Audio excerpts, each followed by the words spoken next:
그동안 속에 감춰져 있던 이 가능성을 일깨운다라고 하는 것은 정말 흥분되는 일이 아닐 수 없습니다. 어마어마한 에너지가 그동안 땅 밑에 묻혀 있었는데 어느 날 드디어 그것이 화산처럼 툭 터져 나오는 순간에 사람들은 큰 감동을 경험하는 것입니다.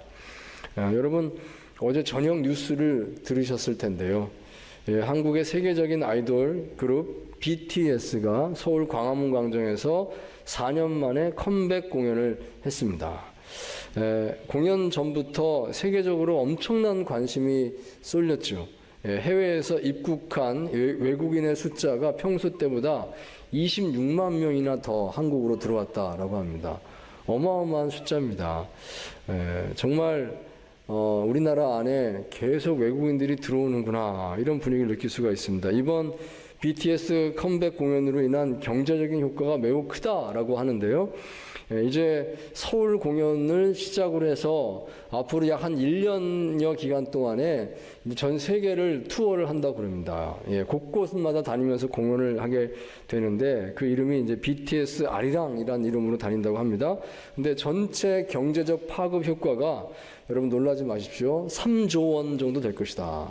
이렇게 얘기합니다. 어마어마한 경제가 움직이는 겁니다. BTS 때문에. 정말 역사적인 사건이다 하겠습니다.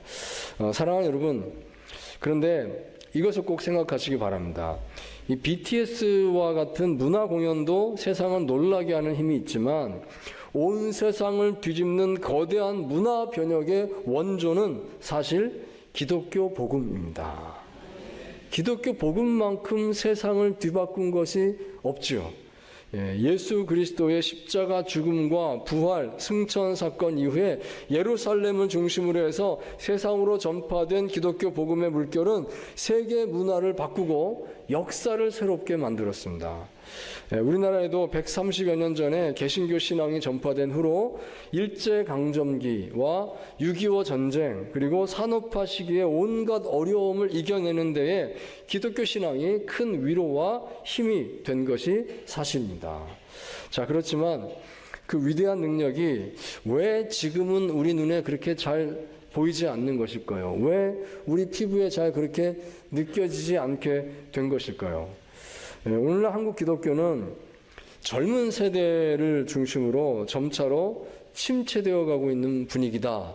그렇게 여겨집니다. 전체 통계를 보시면 20대 청년들 가운데 기독교인의 비율이 약 한 9%에서 한 13% 정도 된다라고 이야기를 하는데요.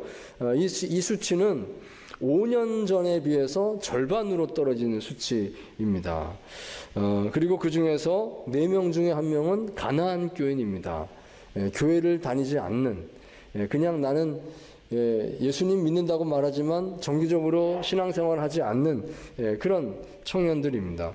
즉 우리나라의 젊은 기독교인의 수가 급감하고 있습니다. 5년 단위로 반씩 떨어지면 또 5년 지나면 또 어떻게 될까요? 참 걱정하지 않을 수가 없습니다. 지금 우리 교회 대신방 기간 중에 있는데요. 대신방을 갈 때마다 각 가정의 기도 제목을 받아서 함께 기도하지 않습니까? 근데 아주 많이 나오는 기도 제목이 자녀들의 신앙 회복을 위한 기도입니다. 어릴 때는 교회를 잘 다녔는데 청년 때부터 대학 졸업할 때부터 잘 신앙생활을 못하고 있어요. 이런 가정들이 너무 많은 겁니다. 그래서 계속해서 위에서 기도를 하고 있습니다. 자, 여러분 어떻게 해야 할까요? 어떻게 해야 이 침체되어 있는 이 복음의 에너지를 다시 일깨울 수가 있을까요? 자, 오늘 본문 말씀은 사도 바울이 AD 66년, 67년경 로마 감옥에서 쓴 옥중 서신입니다. 그때는 로마의 네로 황제의 극심한 기독교 탄압의 시기였는데요. 감옥 안에서 사도 바울은 이제 자신의 죽음을 직감하고 있었습니다. 이제 곧 내가 하나님의 부르심을 받겠구나. 이 마음속에 생각하고 있습니다. 그래서 아들 같은 제자 디모데에게 유언 같은 편지를 남긴 것입니다. 그게 디모데 후서입니다. 이 디모데 후서에서 바울이 디모데에게 전하는 메시지의 핵심은 복음의 능력을 회복하라는 것이었습니다. 지금 이 사도 바울을 비롯해서 제1세대 그리스도인들은 대부분 지금 세상을 떠나는 분위기입니다. 순교당하는 사람들, 이제 나이가 들어서 이제 하나님 부르심 받는 사람들, 이제 그런 분위기에 있습니다. 자, 이런 상황에서 아직 다음 세대 그리스도인들은 영적으로 충분히 힘을 내지 못하고 있는 그런 분위기였었다는 것이죠. 그때 디모데는 에베소 교회의 젊은 목회자로서 사실 많이 힘들어하고 있었습니다. 1장 4절에 보시면 디모데의 눈물을 기록을 하고 있습니다. 얼마나 힘들었으면 눈물로 목회를 했을까, 그런 생각하게 되죠. 또 디모데 전서에도 보시면 디모데가 위장병 때문에 고생했다, 이런 기록이 있는 것도 볼 수가 있습니다. 그러므로 이 제자 디모데에게 사도 바울은 위로와 권면의 메시지를 전하면서 너의 안에 있는 믿음의 유산을 기억해라. 네가 안수받을 때 받았던 하나님의 은사를 다시 부릴 듯하게 해라. 그런 강조를 하고 있습니다. 그러면서 오직 하나님의 능력을 따라 복음과 함께 고난을 받으라고 강조합니다. 여기 8절 말씀 우리 다시 한번 읽을까요? 바울의 강조가 들어있습니다. 시작. 그러므로 너는 내가 우리 주를 증언함과 또는 주를 위하여 갇힌 자 된 나를 부끄러워하지 말고 오직 하나님의 능력을 따라 복음과 함께 고난을 받으라. 아멘. 자, 복음과 함께 고난을 받으라. 담대하게 이 복음의 고난을 받아들여라. 힘내라, 말하고 있는 것입니다. 여러분, 오늘 저와 여러분은 여기 디모데에게 주신 이 메시지를 통해서 함께 힘을 얻기를 원합니다.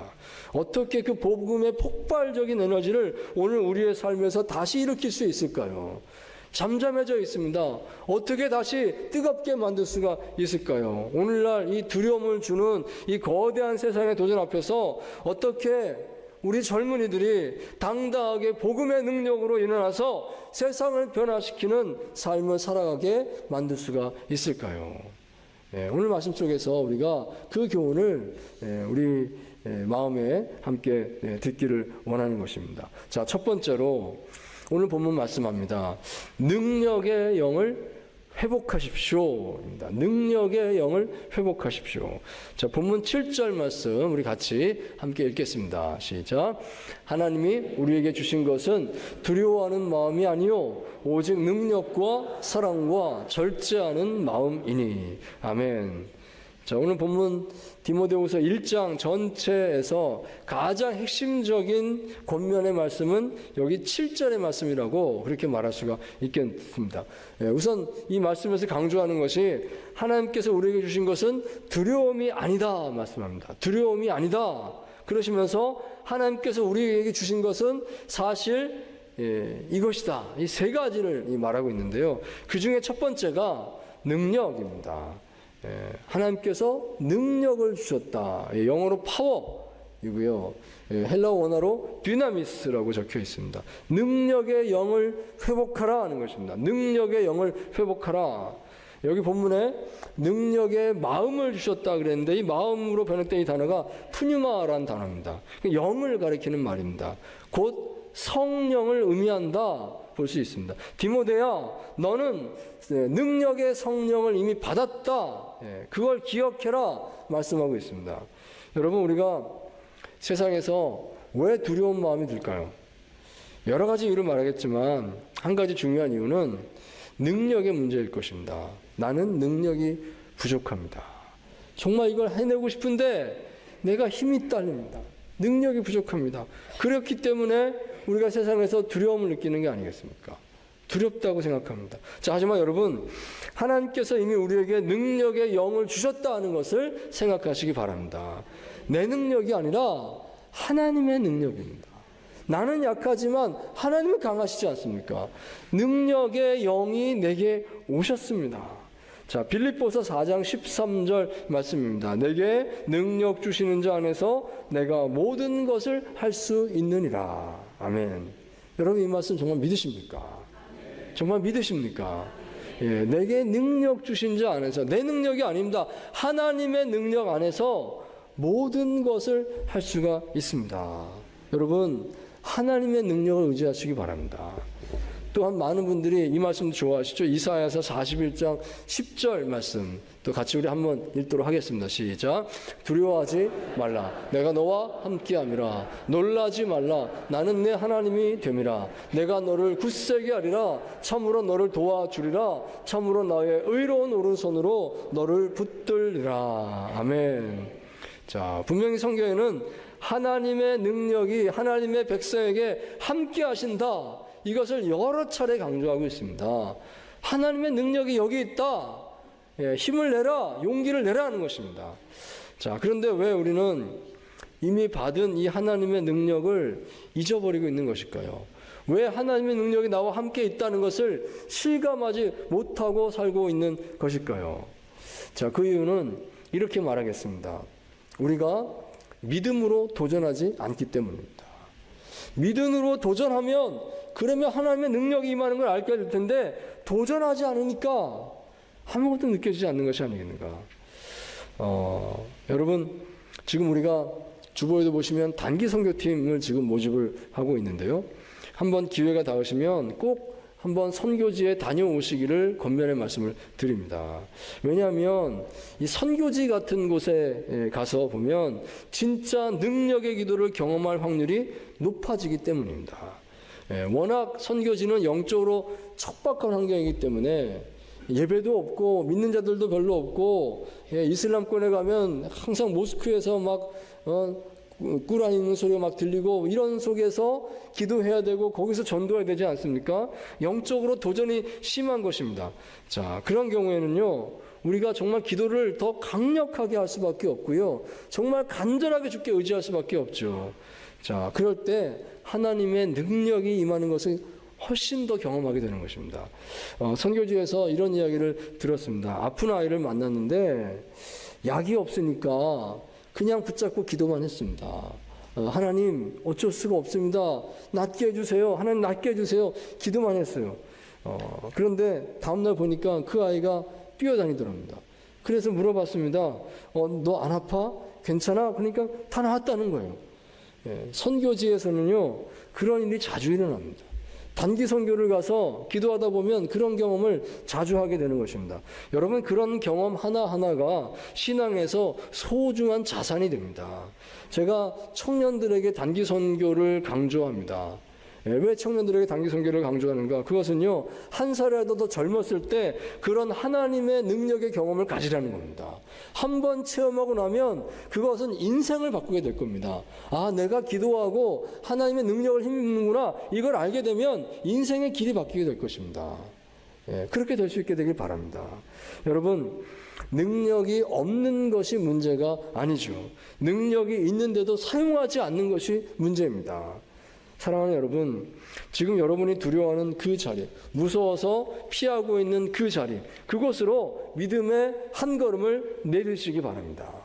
그때 하나님의 능력을 알게 될 것입니다. 그때 복음의 능력이 얼마나 강력한 것을 깨닫게 될 것입니다. 여러분, 기억하십시오. 하나님께서는 우리에게 두려워하는 영이 아니라 능력의 영을 주셨습니다.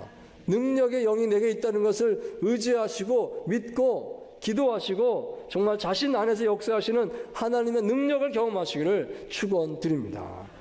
자, 두 번째로 사랑의 영을 회복하라 말씀하십니다. 사랑의 영을 회복하라. 자, 다시 1장 7절 말씀 1장 7절 말씀을 같이 다시 함께 읽도록 하겠습니다. 시작. 하나님이 우리에게 주신 것은 두려워하는 마음이 아니요 오직 능력과 사랑과 절제하는 마음이니. 아멘. 자, 여러분, 우리가 세상에서 두려움을 가지게 되는 또 하나의 이유는 관계성 때문일 것입니다. 타인과 좋은 관계를 맺는다는 것이 쉽지가 않죠. 타인과 소통함에 있어서 오해도 많고 실수도 많고 그게 우리 인간의 삶입니다. 말 실수도 하고 행동의 실수도 하고 그러니까 좀 잘못 엉키는 게 많이 있지 않습니까? 서점과에 가보시면 잘 팔리는 책들을 이렇게 모아서 코너를 만들어 놓은 걸 볼 수가 있어요. 그런데 그 안에 잘 보시면요. 꼭 한 권 있는 것이 관계 기술에 대한 책입니다. 늘 보면 관계 기술, 관계에 관련된 어떤 그런 아이디어 이런 책은 빠지지 않고 베스트셀러 목록에 들어가는 것을 볼 수가 있습니다. 유튜브 영상에도 보시면요. 좋은 인간관계를 코치하는 영상이 굉장히 많습니다. 이렇게 말하세요. 뭐 이런 사람 만나지 마세요. 이런 사람만 만나세요 하면서 그런 유튜브 영상 많이 나오지 않습니까? 자, 왜 그럴까요? 그만큼 좋은 인간관계를 맺는다는 것이 복잡하고 어렵다는 뜻입니다. 사람들에게 그것이 많이 스트레스가 되고 있다는 것이죠. 많은 사람들에게 어떤 직장이 좋은 직장입니까? 라고 질문하면 대부분의 답이 뭐 연봉, 뭐 워라밸, 뭐 이런 조건들을 이야기하는 것 같습니다. 자, 하지만 질문을 바꿔서 어떤 직장이 행복한 직장인가요? 라고 이렇게 물어보면요. 1등 답이 뭐겠습니까? 인간관계가 좋은 직장입니다. 동료하고 편하게 지내는 직장, 동료하고 관계가 좋지 않으면 월급 아무리 많이 줘도 그 직장 가기 싫다는 거예요. 그런 것이 사람의 마음입니다. 자, 그런데 여러분, 오늘 말씀해 보십시오. 하나님께서 이미 우리에게 두려움의 영이 아니라 사랑의 영을 주셨다라고 말씀하고 있습니다. 사랑의 영을 주셨다. 사랑의 영이 우리 안에 이미 주어져 있습니다. 즉 이 말씀은 우리가 타인과의 관계의 어려움을 풀어갈 수 있도록 도와주는 영적인 지혜가 성령 안에서 이미 우리에게 주어졌다는 뜻입니다. 하나님이 그 능력을 이미 우리에게 주셨습니다. 여러분, 사랑은 단지 감정이 아닙니다. 사랑은 성령의 능력인 줄 믿습니다. 내 힘으로 사랑할 수가 없습니다. 내 힘으로 용서할 수가 없습니다. 하지만 성령의 능력으로 우리는 사랑할 수 있고 용서할 수 있습니다. 유대인으로서 나치 포로 수용소에서 살아남은 사람들 가운데 그 기독교인이죠. 이 코리텐붐이라고 하는 네덜란드 여성의 이야기가 유명합니다. 이분은 2차 세계대전 후에 가는 곳마다 이제 그리스도의 복음에 의한 용서에 대한 설교를 많이 하셨습니다. 용서의 설교자로 유명하신 분인데요. 근데 어느 날 이분이 그날도 용서란 주제로 설교 말씀을 하시고 설교를 마치고 예배당 입구에서 사람들과 악수를 하면서 인사를 나누고 있었는데 깜짝 놀랐습니다. 자기를 그 수용소에서 고문하고 자기 가족을 죽게 만든 데 한몫을 했던 그 간수 출신의 사람이 저쪽에 서 있는 겁니다. 그 사람이 악수를 하겠다고 이쪽으로 걸어오고 있는 것을 본 것입니다. 순간 머릿속이 하얘지면서 마음속에 저절로 이런 기도가 나왔습니다. 주님, 나는 저 사람만큼은 용서가 안 됩니다. 이런 기도가 나왔습니다. 근데 성령께서 마음속에 용서해라 이런 음성을 주시더랍니다. 용서해라. 안 돼요. 못하겠습니다. 마침내 그 사람이 가까이 왔습니다. 성령께서 또 말씀하십니다. 나는 네가 저 사람을 용서할 수 있느냐 없느냐를 묻고 있는 것이 아니라 용서하라는 나의 명령에 순종하겠느냐를 묻는 것이다. 그래서 코리텐붐 여사는 마침내 이렇게 고백했다고 합니다. 주님, 저는 도저히 용서를 못하겠지만 주님의 명령에 순종하겠습니다. 그리고 그 사람과 악수하고 그 사람을 끌어안았다고 하는 그런 이야기입니다. 참 쉽지 않은 결정이었을 것입니다. 하나님께 우리는 솔직하게 대해야 되겠죠. 거짓으로 그렇게 할 수는 없지 않겠습니까? 자, 그렇지만 여러분, 이것을 꼭 기억하십시오. 우리 안에는 하나님으로부터 받은 사랑의 영이 있습니다. 사랑의 영의 도우심을 받으시기 바랍니다. 지금 여러분의 마음속에 혹시 해결되지 않은 어떤 관계가 있습니까? 용서하지 못하는 사람이 있습니까? 피하고 싶은 사람이 있습니까? 그를 위해서 기도하십시오. 그에게 마음으로라도 한 걸음 다가가십시오. 마음으로라도 그를 품어보십시오. 하나님의 사랑의 능력이 반드시 함께 하실 줄 믿습니다. 여러분 기억하십시오. 복음은 우리의 사랑의 영으로 열리는 것입니다. 하나님께서는 우리에게 두려움의 영이 아니라 사랑의 영을 주셨습니다. 사랑의 영을 의지하고 나갈 때 복음의 능력이 다시 한번 우리의 삶 속에 뜨겁게 나타날 것을 우리가 믿음으로 바라보게 되기를 바랍니다. 자, 세 번째로 또 하나님께서 말씀하십니다. 절제의 영을 회복하십시오. 자, 다시 7절 말씀 또 읽도록 하겠습니다. 함께 합니다. 시작.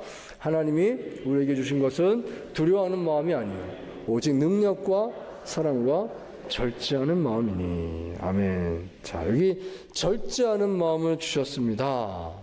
곧 절제의 영을 주셨습니다.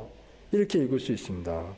이 절제라고 하는 이 단어의 뜻은 자기 통제라는 뜻을 담고 있습니다. 영어로 self-discipline이라고 번역되어 있습니다. 자기 훈련 또는 자기 수양 이런 말입니다. 여러분, 우리가 세상에서 자신감을 잃어버리고 세상을 두려워하게 되는 또 한 가지 이유가 있다고 하면 그것은 자기 자신에 대한 문제일 것입니다. 왜 세상이 두렵습니까? 내가 나를 믿지 못하기 때문입니다. 내가 나를 봐도 내가 너무 한심하고 너무 아무것도 아닌 것처럼 느껴지는 거예요. 왜 나는 결심만 하고 제대로 실천하지 못할까? 왜 나는 자꾸 변명만 하고 이렇게 있을까? 이런 모습을 보면서 점점 자신감이 더 없어지는 겁니다. 그런데 오늘 본문 말씀은 분명하게 우리에게 가르쳐 줍니다. 하나님은 우리에게 절제의 영을 주셨습니다. 성령께서 나의 의지와 실천을 도와주신다는 말씀입니다. 위대한 신학자 어거스틴은 인간에게 노예 의지가 있다고 그렇게 말을 했습니다. 인간은 죄성이 있기 때문에 죄의 노예입니다. 원치 않아도요, 그냥 가만히 두면 자연스럽게 죄 짓는 쪽으로 끌려간다는 거예요. 인간이란 존재가 그렇다는 겁니다. 인간은 죄의 노예입니다. 어거스틴은 그의 책 고백록에서 아주 어려운 고백을 한 가지 한 게 있는데요. 이런 고백을 했습니다. 어거스틴이 젊었을 때 수사학 교수로서 인정을 좀 받게 되어서 마침내 로마까지 가게 되었습니다. 거기서 그는 더 꿈이 생겼습니다. 내가 여기서 정식으로 귀족으로서 좀 인정을 받아야 되겠다. 즉 출세하기를 원했다 하는 것입니다. 자, 그래서 생각해 보니까 이렇게 하면 되겠구나. 가장 좋은 방법은 귀족 가문의 여인과 결혼을 하는 것이었습니다. 결혼을 잘하면 내가 신분이 바뀌겠구나. 자, 그런데 한 가지 문제가 있었는데요. 어거스틴은 이미 15년 동안이나 함께 동거해온 여인이 있었던 것입니다. 정식 결혼은 아니었지만 이미 그 여인과 사이에 아들도 두고 있는 그런 상황이었습니다. 자, 그래서 어거스틴이 어떻게 했는가 하면요, 그 여인과 헤어졌습니다. 우리 이제 이별합시다. 그래서 눈물을 흘리는 여인을 고향으로 떠나보냈습니다. 그리고 어거스틴은 귀족 가문의 여인과 다시 정식으로 약혼을 했다는 것입니다. 하지만 또 다른 문제가 있었습니다. 그것은 그 약혼한 여인의 나이가 너무 어렸다는 것이었습니다. 당시 법적으로 결혼할 수 있는 나이가 12살이었다라고 하는데요. 어거스틴과 약혼한 여인이 12살이 되지 않았던 것입니다.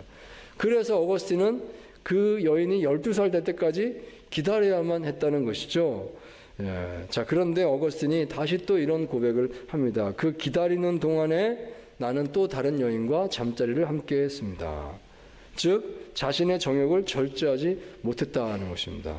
자, 너무나 부끄러운 고백인데요. 하지만 어거스틴은 솔직하게 고백록에 그 얘기를 다 하고 있습니다. 나를 비롯해서 모든 인간이 다 이렇게 죄를 짓고 살고 있지 않습니까? 자기 욕망의 노예가 돼서 살고 있지 않습니까? 이게 바로 인간입니다.